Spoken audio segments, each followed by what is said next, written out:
Why should you choose Nolf, Chrysler, Dodge, Jeep, and Ram in Fairmont City? Why wouldn't you choose them? At Nolf, their sales are speedy and include upfront and straightforward pricing. If it's service and parts you're after, they have skilled technicians who are factory trained while offering knowledgeable parts experts. Maybe you need Nolf's full service body shop offering top quality collision repair to all makes and models of cars, trucks, vans, and SUVs. Or do you want to cruise the highway in a clean, shiny vehicle thanks to Nolf's detailing service? No matter your needs, Nolf, Chrysler, Dodge, Jeep, and Ram in Fairmont City is there for you. Find out more at nolfchryslerdodge.com.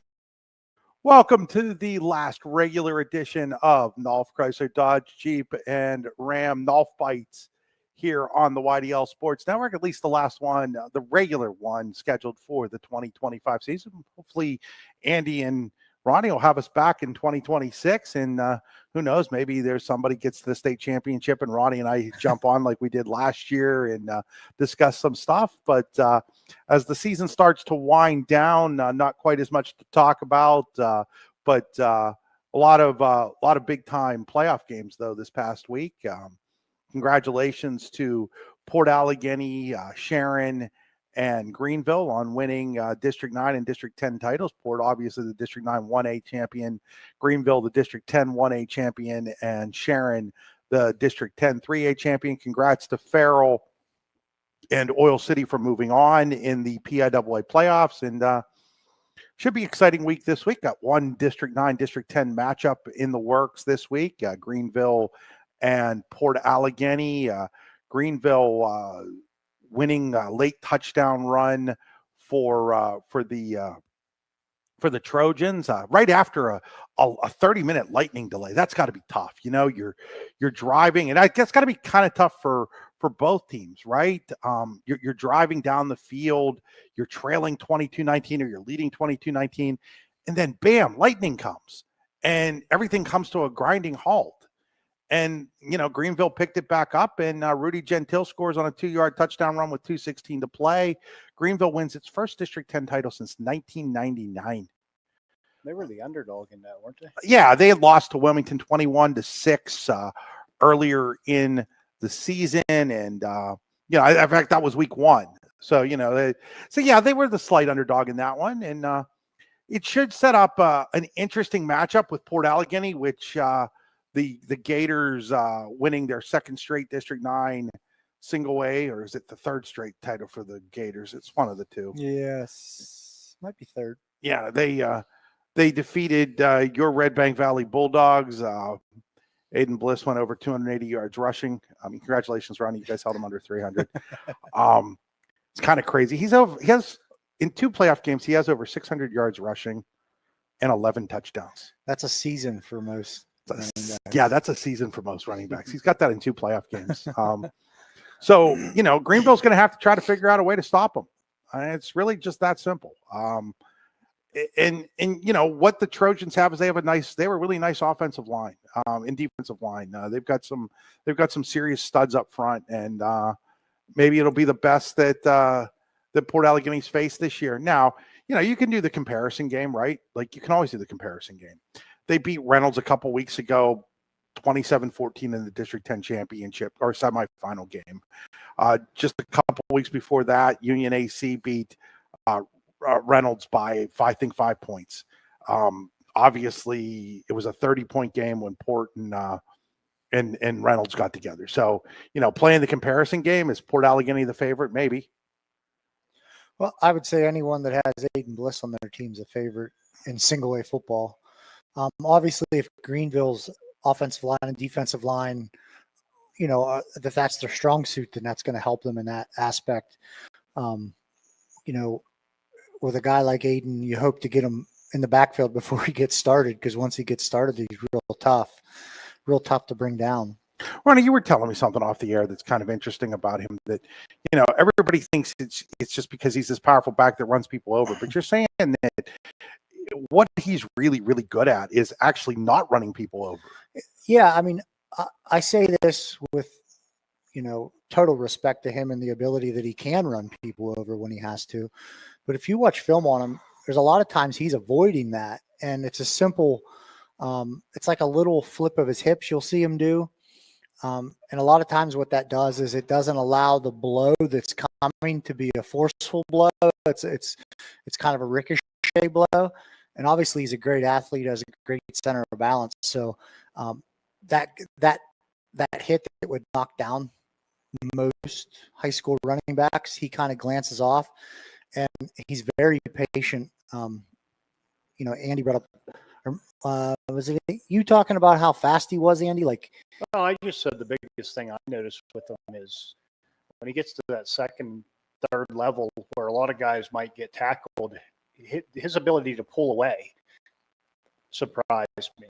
I didn't realize, I mean, I don't know how fast he is. I don't know what his 40 time is, but in the game, he's fast. Yeah, it kind of goes back to what we talked about earlier this year. Like, your 40 time can be whatever it is, but on the field, how do you play? How do you run? And yeah, I mean, there was a couple of his runs where Braylon Wagner, was the fastest kid on our team.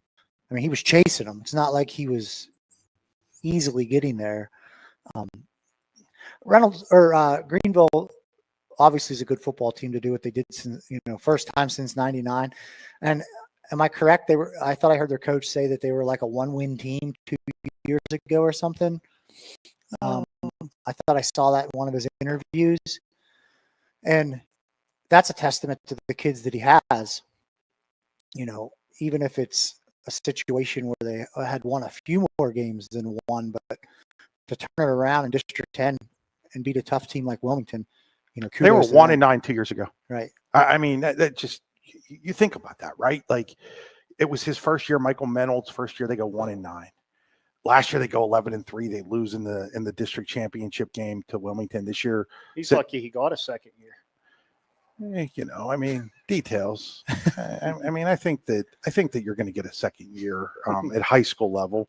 If you're the New York Jets coach, you might not get a second year, right? But you'll get a second year at the high school level. I mean, you got to probably would at Penn State. You got to build the team, right? You got to build the team at some point, and got to do that. But I mean, before, it's not just 1-9. It's like they were 3-17 between 2023 and 2024. Right. So you think about the kids that are seniors this year, right? When they were freshmen, they go 2-8. When they're sophomores, they go 1-9. When they're juniors, they go 11-3, and now they're 10-1 in district champions. I mean, pretty impressive. Yeah, I mean, I can see there. It looks like they were maybe double A at the start of his takeover. Yeah. I don't know what that's like in District 10, but it doesn't matter. Regardless, you flip the switch. Whether that is, sometimes you recruit your hallway. You get a couple good kids out of the hallway that weren't playing. Maybe they were basketball players, but being able to turn that around, I mean, 1-9 to 11-3, that's a huge turnaround. Andy had to go out and help a customer here. That's what we do. That's what you guys do here. Yeah, I mean, try. it's why you guys are the best. That's a benefit. Chrysler, Dodge, Jeep, Ram dealership in the area, right? Well, that's one of the benefits of the small dealership is, Gerald was a really good customer of ours. He feels comfortable enough to just walk in, and if he figures out a feature of his car that he didn't know, or he pushes the wrong button and changes something, he just swings in and we step out and take care of him. Speaking of taking care of business, Sharon took care of business. After a couple of heartbreaking years where they lost to Hickory in the district championship game in AAA over there, and what a game that was. I mean, it's 20-17. It's just an incredible game. There were 3 field goals hit, including the game winner. Joseph Cannon, 35-yard field goal with 28 seconds to go. Talk about pressure. I mean, holy cow. No, I mean, not quite as much pressure as if you were losing. I mean, right. The game was tied, but still, holy cow, right? Like, it's just a great thing. They will face Penn Cambria, who beat Brockway 27 or 30 to nothing or something like that. That game is actually, right here in Clarion County. It's at Penn West Clarion's Al Jacks Field at Memorial Stadium, 7:00 Friday night. So if you're a local football fan, you're looking for something to do now that that everybody but Port's eliminated in District 9, you can head on up. Take a look at this Sharon team. There's a pretty good Sharon football team. This Tiger team, they play great defense. They played great defense for a long time now. it's just Jason McElhaney, their head coach. They just a very defensive minded football team, and some of the best that you'll see around here from that side of the football. They're just going to be a hard nosed football team. They're gonna hit you. They're gonna tackle you, and they got some athletes that can make some plays on the other side of the ball too. Yeah, this time of year, if you can't play defense, you're going to struggle. You can't predict the winter or the weather. Sorry, obviously it's winter, but I mean, if you're relying can't on predict the winter either. If you're relying on it to be 45 and sunny, so your offense can go, or you're much further ahead to be able to say, hey, we can stop the run or the pass and play hard football. And I mean, Sharon, that area is known. I think I'm correct in hard-nosed football, right? Well, I mean, think about this. So Sharon's still playing this week, right? Farrell's still playing this week, right? And those two schools are 2.5 miles apart. Right. At one point in time, Farrell was actually known as South Sharon High School. Then they changed it to Farrell, but Farrell just they took it to Carn City. Who's Carn City's a tough physical football team. We talked about it. Yeah, I mean, Jules Johnson, 4 touchdowns. The reason you're going to Nebraska, right? Right. Like you're going to Nebraska because you're good. It's simple as that. And but he's more than just Jules Johnson. And Anthony Pagee, Aaron Pagee. I keep wanting to call him his dad. It's 2 weeks in a row now I've done that. But Aaron Pagee threw for 215 yards, 14 of 16 passing.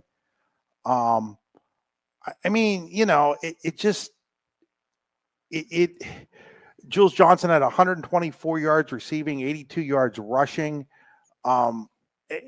They've got some athletes, and it's balanced. It's balanced. They're very well coached.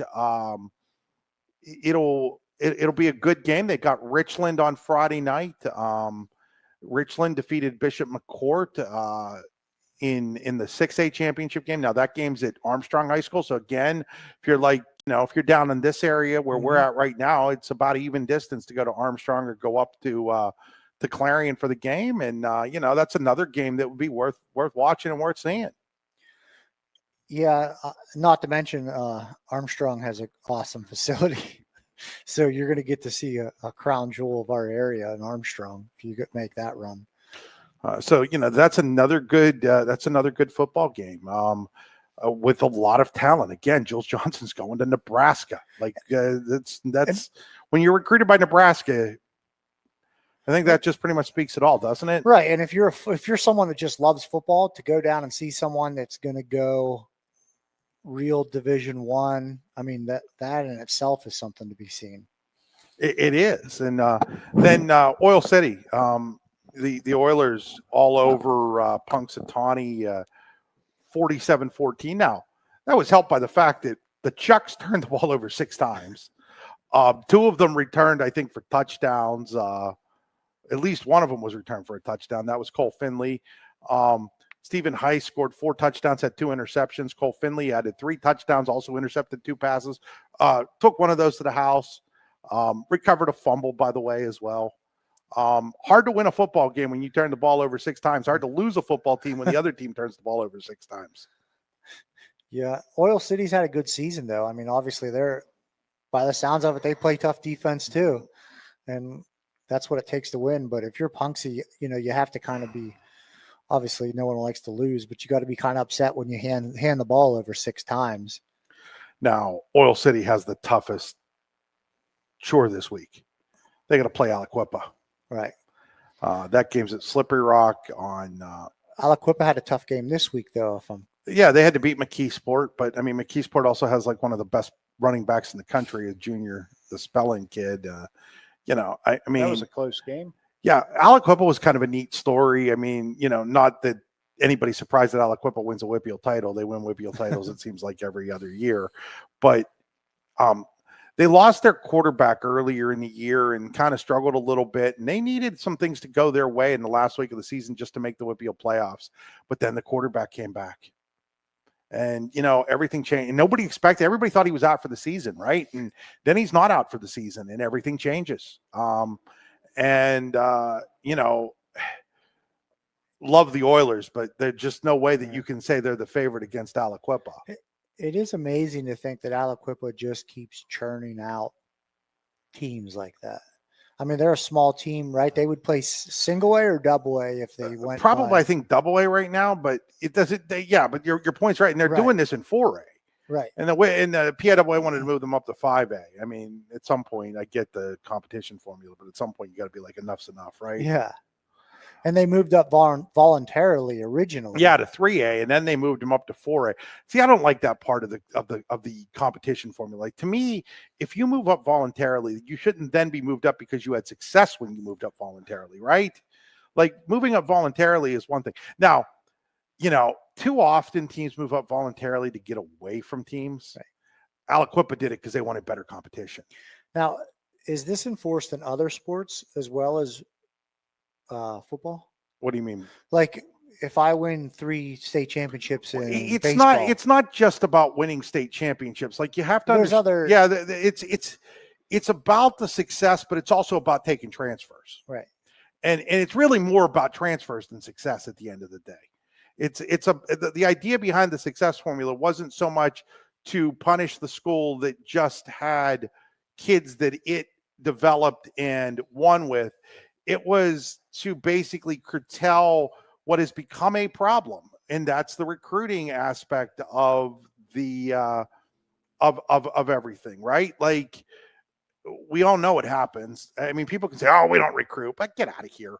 Like, we all know that recruiting happens. We all know it happens at both public schools and private schools. This isn't a public versus private debate anymore. Is there a difference with a transfer playing in regular season compared to in the playoffs? Yes, there can be in terms of eligibility. So, like, once you're, I think, after your sophomore year, if you transfer, say Ronnie's a junior right now at Red Bank and he transfers to Clarion next year, he's automatically ineligible for the postseason. Now, he can appeal that, and there's some criteria that would go along with that appeal hearing, and sometimes it's just tears. They don't want to admit it, but sometimes it's just tears that leads them to then rule somebody eligible. There's a big one that's used often is bullying. My kid was bullied at such and such a school. I'm with you, Ronnie, on that one. I kind of chuckle sometimes when I hear that one. I don't buy that one all the time. I'm not saying it doesn't happen, but right. It's a real hard one for anybody to argue about. So that's why they use it. Sometimes it's about academic programs and things like that. There are legitimate reasons why people might move school districts, right? Like, you might be working in New Bethlehem today and you got a great job in Washington County, and so you move. Should your kid be punished in that situation? No, that's a legitimate thing, right? Mm-hmm. Like, that's legit. Now, people will argue, well, let them all transfer once. Well, we see what's happening at the college level with that, right? Like, do we really want what's happening at the college level to trickle into the high school level? I mean, has been happening for a long time, and no one's even know that it, Andy owns Nolf Chrysler Dodge, got a little extra money. He wants his kid to win a state championship. Knows Joe Blow in the town beside him. Hey, come work at Nolf's, rent this house. I'll give you a nice job. I mean, I'm not saying it. Yeah, but at least there's like some transaction going on. It's not just, Yeah.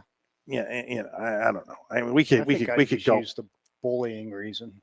That seems easier.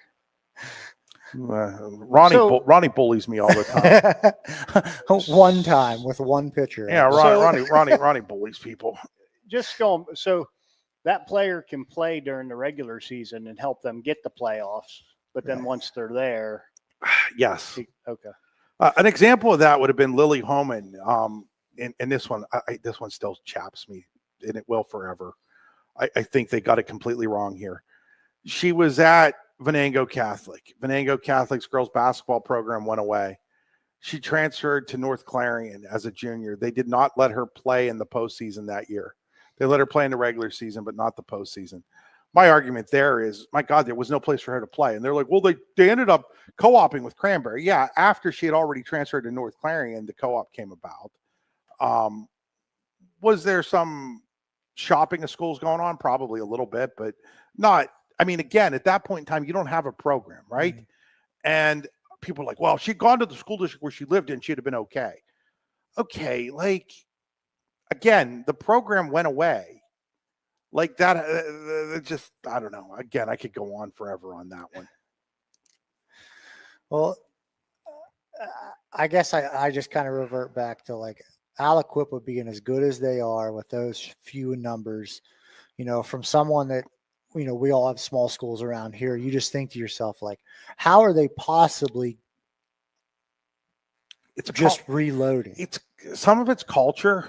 Some of it's, that's what, they start these kids from the various time, basically when they come out of the womb, they hand them a football. Didn't they have that show on TV that wasn't it down there like Friday Night Tykes or something like that it was called?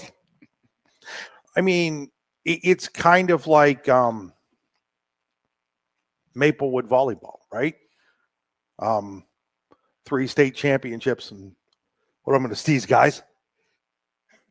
Oh, excuse me. Finally. Yeah, been trying to sneeze for like 6 hours now. But Maplewood volleyball. Maplewood volleyball's now, after Saturday, won 3 state titles since 2017, 7 since 1985. I asked the coach the coach that's been the head coach for 6 of those state titles, what creates it? And first thing she did was point to the community that was there, and was like, the community support is the number one reason why you can be very successful. And what they mean by that goes deeper than just people showing up, right? It means that there's none of this infighting. There's none of this, my kid's better than your kid mentalities. There's none of this, I don't like that the coach might have yelled at my kid mentality. There's the utmost respect for the head coach and what the head coach is doing and what the coaching staff is doing. And even if your kid might not get what you exactly want from that head coach, you're not causing the waves that you see in some places. That's what the difference is. That is so important. It's the support of the administration, from the athletic director to the superintendent to the school board, understanding what they want out of a program.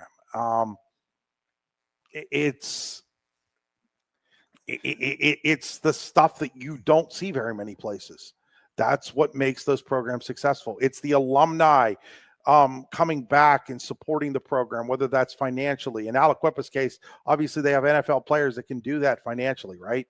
And so all of that plays a role in why you have a program that never loses. Yeah, there has to be a buy-in from everybody, right? From everyone. It has to be a buy-in that this is how things are done. This is how you understand it. And there's definitely disagreements in those systems. Like, I'm sure there's situations where coach wants something, administration doesn't want it, but there's a bend and a understanding that we're all heading in the right direction, and that is to do what's best for the kids as a whole and to be productive for them. And I remember a few years ago when I helped coach wrestling, we had a pretty good team. We went to state duels. It was nice because the parents, they didn't all agree with everything that happened, but they understood, like, this is what needs to happen for the whole thing to grow. And that was just one little glimpse. I mean, I'm sure that coach can fill you in on a million situations where she was backed when. I thought the most important thing she said to me was about how when you lose your one group of parents and you're like, my gosh, how am I ever going to replace this group of parents, right? The next group is just the same way. Like, the next group is just as good. And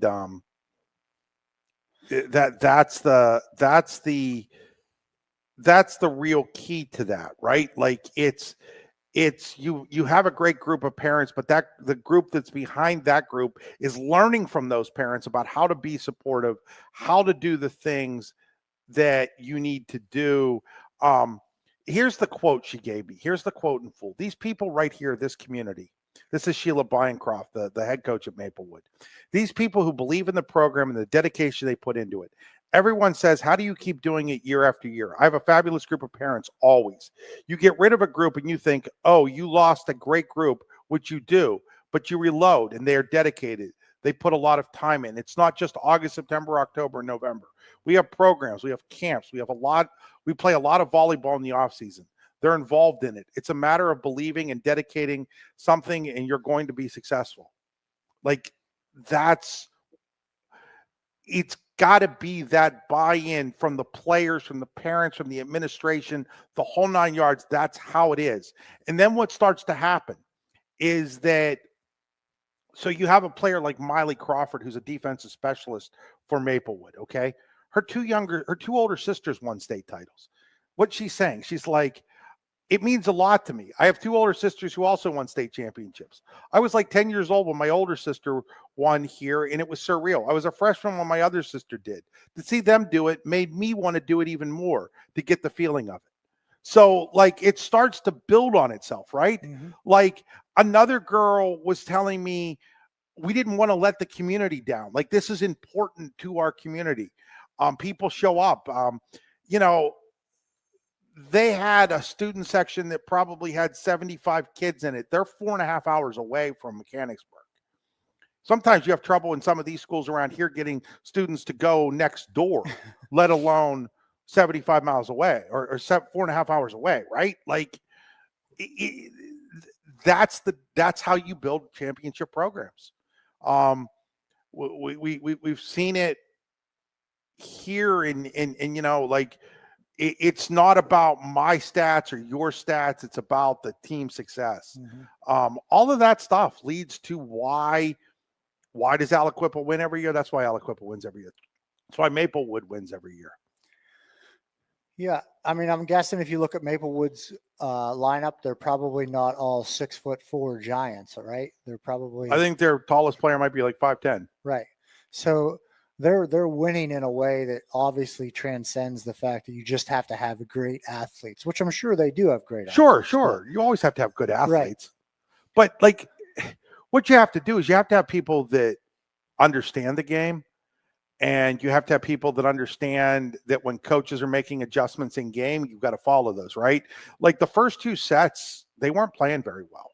They've been outkilled 25 to, I think, 13. They were having a terrible time with serve receive. And in between the second and third sets, they made some adjustments. They changed the positioning of the serve receive so that they could get better passes. But more importantly, they were having trouble with Tri-Valley. That's who they played. They were having trouble with Tri-Valley's block. And they made an adjustment where they weren't setting the ball as high.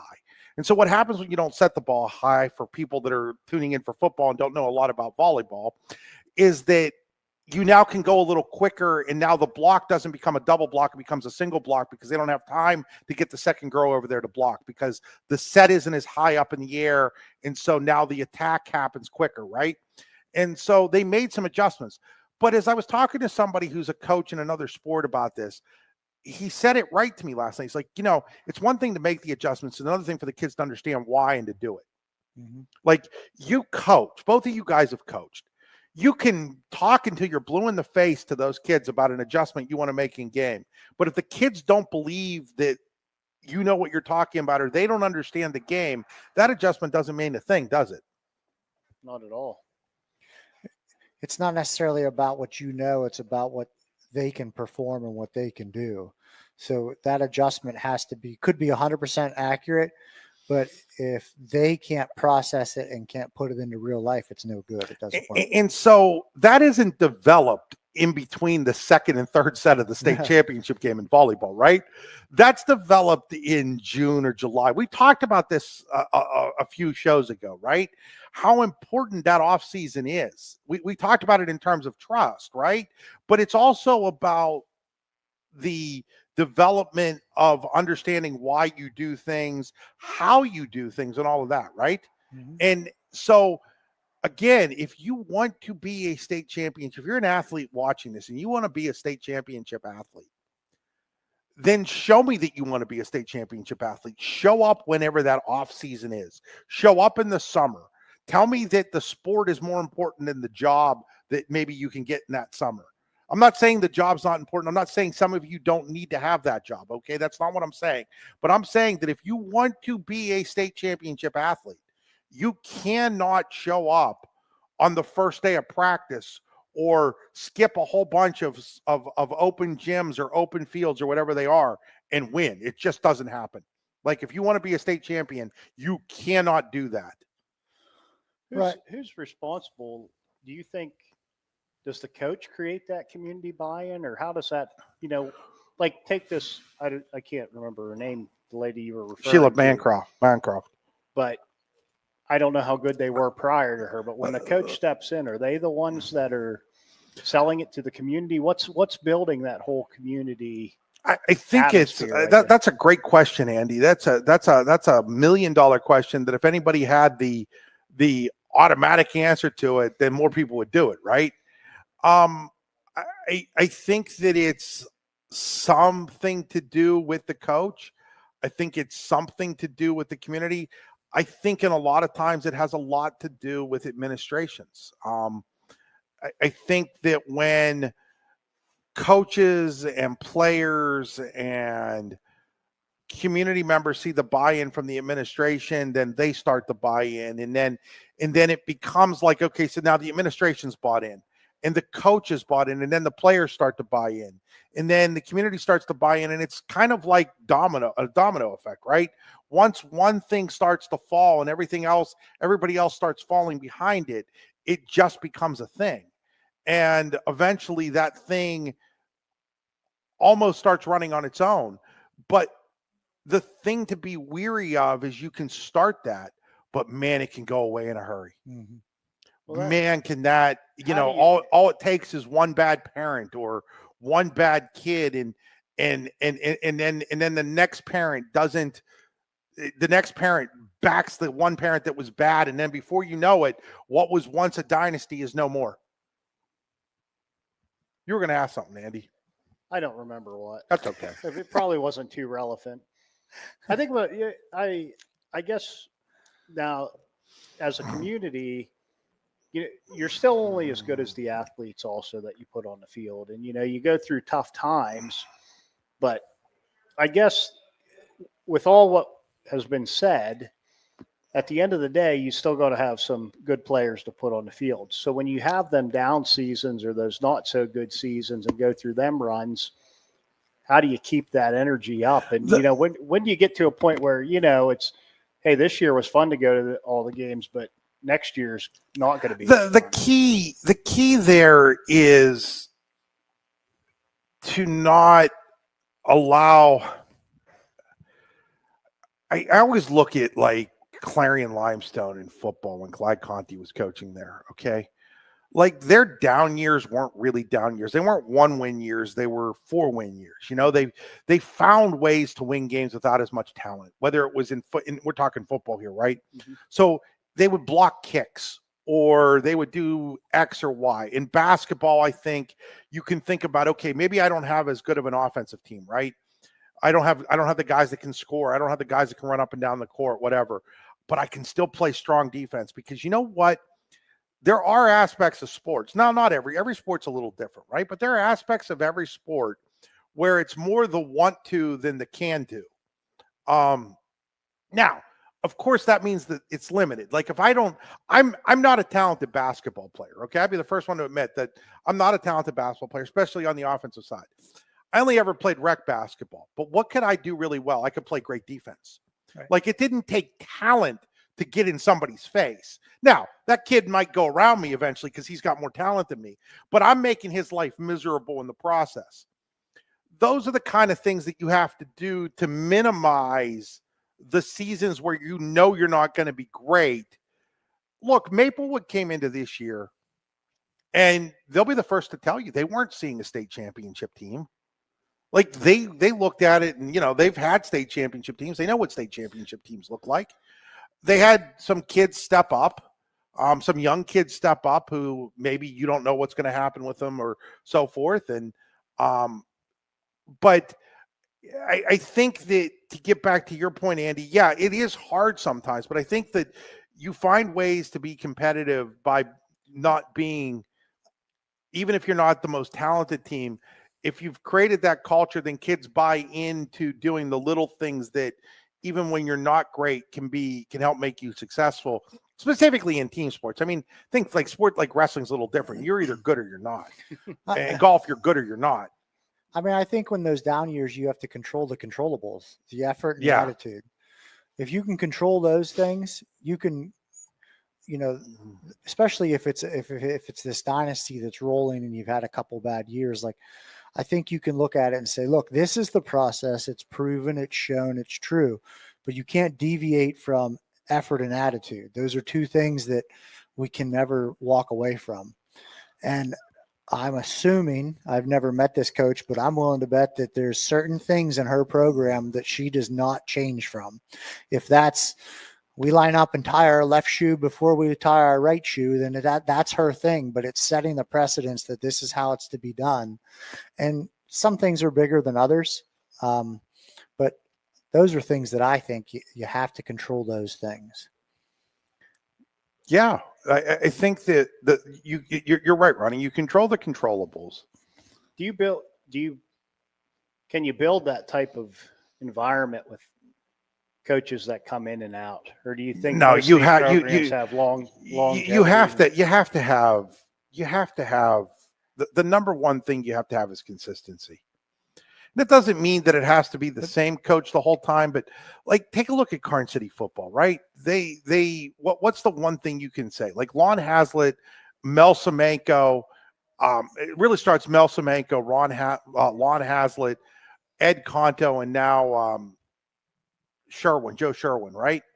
And the consistency there was, you've got guys that stuck around a long time. And in the case of Conto to Sherwin, a guy that was on the staff prior to that. And it helps when there's that consistency that starts to grow. Look, I mean, you guys have done a pretty good job of that at Red Bank, right? In football. You had Ed Wazalowski. Before him, you had Dave Moore. You had a couple years of Brandon Rapp, but then you went back to Waz, if I'm not mistaken, right? That was how that went. And then Blaine comes in. And so there's a consistency that's built within the program. There's an expectation level that's built within the program. I think it's important for coaches to be involved in the younger levels, though, too. I know that doesn't happen everywhere. I think that, and then at Maplewood, people stick around, and another player was talking about how 20 years ago her aunt won a state title. So like that becomes there becomes a pride level that helps fuel you to do all those things as well. And I think that's what, back to where this all got started was with Aliquippa. And I think those are the kind of things you see in Aliquippa. There's a pride level there, and it's a pride level that, you can see it when you go on Facebook and you see some of these WPIAL groups, and they're dominated from people from Aliquippa. And sometimes it's really annoying how much they're dominated by those people. But those people expect to win. They demand to win, really. Go ahead. I was going to say, I think the expectation's what drives. I mean, I know at Red Bank, like, recycle back to 2021 when Red Bank was in the state championship. From that point on, before you never think outside of the district. I know me as a fan, but then the next year your mind starts thinking, oh, who could we play in the Western final, or can we make it to the state championship again? And that becomes the expectation. And I think that drives the players, the coaches, and everybody a lot. I think so. Maybe it's tasting it once, I guess. I don't know how you get there that one time, but I think you feed off that.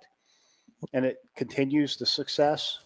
I think sometimes it's harder in an area like District 9 or in some areas of District 10 where they're, you know, they buy into this idea that, well, we're just rural. We can't do this. Right. And I don't know how, it's kind of why I wrote the column after last year when Port and Central Clarion both lost in the state championship game. And I said, the expectation level has to change. It can't be that not that you shouldn't celebrate, but it can't be that you only celebrate getting to the state championship. At some point, you've got to start celebrating winning state championships, because the fear becomes that, like, if you just settle for being second best, then you'll never be the best. It has to be hurtful. It has to be painful that you didn't win that state title. And I get it. Like, it starts with Red Bank gets there in 2021 and nobody had been there in a long time. So everybody celebrating you guys being there, right? And they should have. And then last year, everybody celebrating what happened. But at some point, that has to become more of the norm instead of the, oh my God, look at how awesome this is, right? Like, I didn't feel like necessarily, like, Maplewood's coach is right when she was saying, hey, look, this is an accomplishment to get to. This is in the preview that I was doing. It's an accomplishment to get here, right? But, like, I also didn't feel like they were going to be completely satisfied if they didn't win. Mm-hmm. And then I read a quote from the Tri-Valley coach who was trying to basically, I hate to say it, but put lipstick on a pig after losing the state championship game, right? Like, oh, this is a great accomplishment. Well, it is a great accomplishment, but the object of playing sports is to win in a lot of ways, right? And so if you settle for not winning and you keep telling everybody that it's such a great thing that we didn't win, what kind of message are you sending at the end of the day? Do you think that do you think McKeesport, who's had a pretty good football program, is sitting around today going, hey, we were second best in the Whippeal? I guarantee you they're mad that they're second best in the Whippeal. I'd hope that there was a little bit of a disappointment level on your end at Red Bank, even though you lost to a good Port Allegheny team, that, like, getting that silver medal isn't what you really wanted, right? Well, yeah, I mean, I can tell you after the Union win, obviously we were excited because we won, but our seniors were walking up and down the sidelines. We don't cheer about winning playoff games. That's what we do. It's expected. Yeah, and that has to be part of it. Right. That has to be the mentality of, all right, you're allowed to be excited, you're allowed to celebrate, but this isn't what the goal is. The goal is to continue. And especially, like, so you talk about, like, is it different for, say, like, if Union AC had gotten there? Maybe it's a little different for them because they've never actually won it, right? But when you start to win it, if your expectation isn't that you should win, I think you have to set that expectation at some point in time. I think the expectation has to be, we aren't just happy to be here. We want, and I'm talking at, like, the state, like, once you get to the state level, we want to win this. We don't want to just be like, oh, hey, we finished second or we finished third or whatever. You got to want to win it. Like, I think that's what creates the great programs, are the ones that, from the day that they start practicing until the day that it's over. I was talking to the Meadville boys volleyball coach, who's the son of the Maplewood girls volleyball coach. And last year they lost the state title game that they thought they were going to win. And I asked him, I'm like, so what have the kids been like? He's like, oh my God. He's like, I haven't had to say anything to them. There's this want to, that they know they're bringing everybody back basically, except for a couple kids from last year. They realize that's where they should be, right? And they're really mad. And you could tell that when we did the post-game interview with them at the championships last year. It wasn't, oh, well, it's great to be here, right? It was, oh my God, I'm really mad. I saw that a little bit in the Fairview soccer coach. And by the way, no offense, people that love soccer, what a stupid sport. And I mean this in this regard, okay? Fairview dominated Lewisburg in the state championship game on Friday. They outshot them 22-2. If you were tracking how much time they had in the offensive zone, it was probably like 65, 70 minutes to 10 to 15 minutes. They lost 1-0. Now, if you're that dominant in football, Ronnie, what's the final score? Well, you should probably win, but if you can't put it in the end zone, Or if that's you turn it over 6 times and have 800 Yeah, yards, it doesn't matter. Yeah. But man, like it just Is the goalie really good? he was decent. must have been all right. There was lots of they hit the crossbar and it comes right down on the line and gets kicked away. They had another shot right out in front that just sails over the crossbar. They have a couple more shots that just go like 2 inches wide of the post with like a yawning net there. You know, it's just one of those things that happen in soccer. I'm not disparaging soccer. I mean, soccer's a great game, but man, is it stupid when you can dominate like that and then lose. And man, that coach was really mad at the end of the game. Well, I'm going to circle back a little bit here to the Aliquippa talk. So there was it might have been 2 years ago, I don't know, but there was a video floating around of Aliquippa's coach in the pregame giving a speech, and he said, which I still to this day think is the best line that paraphrases everything that they stand for and what you should have your program stand for. He said, "You can't buy this shit at Dick's." And there's no magic potion. And Aliquippa plays the system where they're just going to come out and they're beating you with the old school Pittsburgh, I'm tougher than you, I can do what I want, and there's nothing you can do about it. He's controlling the controllables, which is you can't buy that. There's no magic potion you're going to go buy. There's no magic piece of equipment that you go. It's just we worked harder, we win, end of story. And if anyone, Google it. I feel like the coach from Indiana. I win. Google it. But honestly, Google that speech, the Aliquippa speech. It's amazing.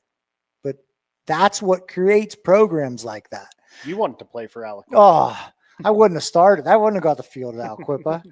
But like that is what he is telling every generation that walks through that door. There's no magic potion. You can't buy this shit at Dick's. We are Aliquippa, and we're going to go show them. Yeah. How do you bring that enthusiasm to a classroom? Yeah, we talk about sports a lot, and it's all based around high school and education and what attracts. You know, we discuss maybe on camera or off camera about the facilities that these places have, and you know what sports do overall for a school. Why is the I guess the majority of the population, why do we get so enthused about sports? Like, why don't you see a math teacher that's like getting their kids pumped up to like score the best math? What's the difference? Sports isn't reality. It's a break fantasy thing. Yeah, it's a break from reality. It's why people get mad when politics is brought into it. It's why people got mad that Pat McAfee brought Donald Trump on to game day, or then they brought Governor Shapiro on to game day. It's why people get mad about the NFL players kneeling. It's they want to break from reality. It's not that they're necessarily mad in the quote unquote political stances that are being shown. They just don't want it there. Right. I think that there are some really good I think there are some really good teachers out there that do create what you're talking about. But it's also like you're not bringing the parents into the gymnasium while the kids take a math test or having a pep rally for a math test. Why not? Would education be better that way? Would people get excited? Yeah, maybe not. I mean, we could all point out to where having the parents in at sporting events sometimes isn't good, right? Like, no, but we did just talk about the community. And we did the parents. I think he means the engagement that's associated with it. You know, if there was some way to make parents is basically what I want to do is we've created this system where oh my God, my tax dollars are going to fund your teaching job, and therefore you aren't doing a great job. And like, but they're going to fund your football field. yeah, too. they are, and it just doesn't seem to resonate the same way. It like I'm trying to think of a good way to like parallel the education in sports. So Red Bank gets a turf field. well, What's the best way to create a presentation for this? So the best way to create a presentation for that is the fact that your football field is a classroom from probably August until right about now, like the biggest classroom. and then again from March until the end of the school year, from 7:45 until 3:15. It is not a sports field, it's a classroom. It's a classroom where, not just your gym teachers can do some stuff. Maybe you can have some classes that are held outside, science classes, some different things like that are outside. How do you sell it? That's how you sell it. Mike Erickson, the great athletic director at Bradford's the one that told me that earlier. In fact, it was when Red Bank Valley was up there. We were having this discussion, and this is exactly what he tells me. He tells people about turf fields is that don't look at them as athletic fields. Look at them as an extension of your classroom. Yeah. And it can be so much more than just that. I don't know the answer to your question completely, Andy. I think that athletics is a little different than a classroom in the fact that, generally speaking, the kids that are playing athletics want to be playing athletics, right? Mm-hmm. Like, I mean, yes, you get a few that are kind of forced into it, but most of them want to be there. Not everybody in the classroom wants to be there. I can have the best teacher in the world, okay? And if I've got a kid or two kids or three kids in that classroom that don't want to be there, and then they have parents that don't care about education, then none of it matters. That's the part. The rest of it doesn't matter. The athletics are getting backed at home, where a lot of times the academics aren't. Even though there's more academic money out there for these kids than there's athletic money, somebody's like, well, I wasn't a good student, so my kid can't be a good student. Right. And that's just such a dumb thought process. But I don't mean to disparage, but just because you weren't a good student doesn't mean your kid can't be a good student. Right. And just because maybe you had a bad teacher doesn't necessarily mean your kid's teacher's a bad teacher. They're different teachers now, right? Like, but Red Bank wasn't a good school district when I went there. Okay, but the school board's changed, the superintendent's changed, the administration's changed. It doesn't mean that it's the same school that you went to. Even though it has the same name to it, it doesn't mean it's the same school that you went to, right? And so, you get the kids, well, history's boring. Well, because you think history's boring or because you think civics is boring, then you don't understand why what's happening now is happening because you didn't pay any attention to it.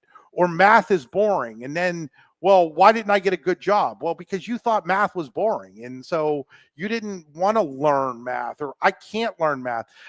If I had a dime for everybody that said, I can't learn this, like, no, just no. Like it's not that you can't learn it, it's you don't want to learn it. Like, I understand. We all have our things that we struggle with. I struggled with foreign languages, okay? I'll be the first one to admit I struggled with foreign languages. What do you need them for? Yeah, does that even count as a struggle? Sure it does. Why do you need them? Think about the world, okay? AI put this whole thing in Spanish tomorrow. Yeah, probably.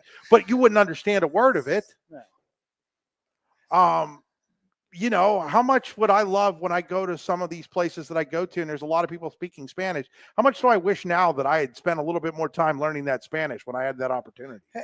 I mean, as a parent too, you can push academics in a similar fashion as you do the athletics. I'm sure there's a lot of parents out there that are telling their kid to go out and hit the baseball off the tee 50 times after they're done doing their homework. But you can take that same approach with, hey, did you study tonight? Hey, did you do any extra things? It always starts at home. Everything that we're talking about starts at home. Right. I mean, you can have the greatest coaches, you can have the greatest teachers, and if at home you're not getting that reinforcement, if there's any problem with society today versus maybe 30, 40, 50 years ago, I think parents want to be their kids' friends all the time. Right. And not their parent. And well, I don't want to study. Well, that's okay. You don't have to study today then. because you don't want to. Well, call. Or what would have happened? I don't know. Maybe I don't know, Ronnie. I mean, you talk all the time about your dad in football, but like, if you had backtalked your teacher in school, and the school called your dad and was like, "Hey, Ronnie was really disrespectful to Mr. Wazalowski today," what would have happened to Ronnie Geist when he got home? Well, yeah, I'd have got the hammer. One time, I can say this now because he's dead and gone, but Ben Kundik slapped me in the back of the head. He was a wrestling coach here. I mean, I'm talking like head snaps down, like grandpa would do to you, right? And I went home and told my dad, and my dad just asked, "Well, what'd you do?" I was like, "Well, I got marked ineligible." And he's like, "Well, sounds like you needed a little more than that." Like that. And now, if Ben Kundik smacks you in the back of the head, your dad's going, not your dad, but the dad's going to the school board and wanting Ben Kundik's head. Right. I don't even think it's just our society in general. It's is not even that. It's even from a player coach relationship. You know, there's a different level of, I guess I won't say that a kid doesn't respect their coach nowadays. The relationship's different than what it would have been, I think, back in the 90s. 100%. It's the same thing with employers and right down the line. 100%. Is it for the better? I don't know. Look, I always say, like, when I was in college, getting the opportunity to write for the school newspaper at IUP or even the Indiana Gazette, I looked at it as an educational opportunity. And if they wanted to pay me a few bucks to do it, that was great. But that wasn't why I was doing it. Now, so often, and I know this because we run into this a lot when we're trying to find interns, specifically at the college level. They have this expectation that they're going to get rich off of the educational opportunity that you're offering. And we have a society that keeps telling them, "Oh, you're worth something." And I'm not saying they're not worth something and they shouldn't get something for it. I whether that's me buying them dinner or me paying them or whatever, I'm going to try to take care of them, right? But are you worth something if you haven't proven anything? Yeah, that's a great question. And I mean, we could go on and on and on about this being one of the major issues of society right now, where people coming out of college thinking they should automatically be making $50 or $60 or $70,000. Right. Like, you guys would consider me more liberal than you, but I would stand staunchly on the idea that this is a big problem that we have across the board, whether that's in sports, whether that's in education, whether that's in society as general. And I think on that note, we're going to end the show for this year. Guys, it's been a great one again. Yeah. We've had a lot of fun. We kind of went in a different direction this year with how we're doing it. We just kind of talked about stuff like we did today that just sort of came up. I've really enjoyed that. I really have. I hope we continue to do this moving forward because it's been it's a lot of fun. I look forward to these Mondays. They're a fun time. I appreciate them. We'll tell Ronnie not to try to cancel anymore. Just the one time when Ronnie got sick, but you know what, it worked out well because it was the week of the playoffs and Brian and I were able to get on and do a playoff preview. Right. It started the playoffs. So if Ronnie's going to get sick, that was the week to get sick. Andy didn't have jury duty this year. No, I forgot about that. He did get a speeding ticket though. No, I didn't get a ticket. He talked his way out of it. Got a warning. Well, maybe Port Allegheny's going to go to the state championship. Maybe we'll figure out a way to do one then. Hey, we're pulling for Port Allegheny. I want to see a district or a state championship. That'd be kind of cool. I'm not nothing against my friends in Greenville. Well, I don't have any in Greenville, so there you go. Just the Nolf part of Nolf Bites. Yes, that's it. Well, that'll do it for us here on another edition of Nolf Bites, the show that bites from Nolf, Chrysler, Dodge, Jeep, and Ram in Fairmont City. And again, it's been a great year doing this, and I hope everybody out there who watches it enjoys it every week. And it'll be Thanksgiving and next week, believe it or not. And then basketball season starts. Talked about maybe doing this once a month during basketball season. Maybe we can do it remotely even sometimes. Yeah. We're just, you never know what's going to pop up. on the worldwide leader of District 9, District 10 sports. To steal from ESPN. No, ESPN, I'm not trying to steal your stuff. I'm just joking around. Well, that'll do it for us here, and good luck to all the teams out there this week. Why should you choose Nolf, Chrysler, Dodge, Jeep, and Ram in Fairmont City? Why wouldn't you choose them? At Nolf, their sales are speedy and include upfront and straightforward pricing.